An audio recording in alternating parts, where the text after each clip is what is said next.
સાબરકાંઠાના હિંમતનગરમાં Ponzi scheme જેવું જે કૌભાંડ સામે આવ્યું છે, જેમાં એઆર કન્સલ્ટન્સીની પોન્ઝી સ્કીમમાં રોકાયેલા પૈસા ફસાઈ ગયા છે। એક વ્યક્તિએ રોકેલા 4.46 લાખ રૂપિયા તેમાં ફસાયા છે। બીઝેડ પર દરોડા બાદ કંપનીએ પૈસા ચૂકવવાનું બંધ કરી નાખ્યું છે। મૂડી પર વ્યાજ અને વળતરની લાલચ આપવામાં આવી હતી, જેમાં 1 ડઝન જેટલી પોન્ઝી સ્કીમની ઓફિસો બંધ થઈ ચૂકી છે। સંવાદદાતા ઝીલ વધુ વિગતો આપશે। ઝીલ, બીઝેડ પર દરોડા બાદ આ કંપનીએ પૈસા ચૂકવવાનું બંધ કર્યું, એટલે બીઝેડ જેવું જે કૌભાંડ કહી શકાય જે અત્યારે સામે આવ્યું છે।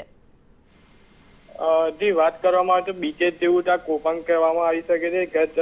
ગત વર્ષ જ બીજેડમાં પણ આ રીતે જે કૌભાંડ બહાર આવ્યું હતું, ત્યારબાદ પોલીસે ફરિયાદ નોંધી હતી અને આમાં પણ પોલીસ દ્વારા ફરિયાદ નોંધવામાં આવી છે અને કેટલાક પોન્ઝી સ્કીમો લોકો દ્વારા લેવામાં આવી હતી અને હાલ તો જે બીજેડનો માલિક હતો તે છૂટી ગયો છે। ત્યારબાદ આ જે એઆર કન્સલ્ટિંગ કંપની છે તેનો માલિક પણ હાલ તો ભૂગર્ભમાં ઉતરી ગયો છે।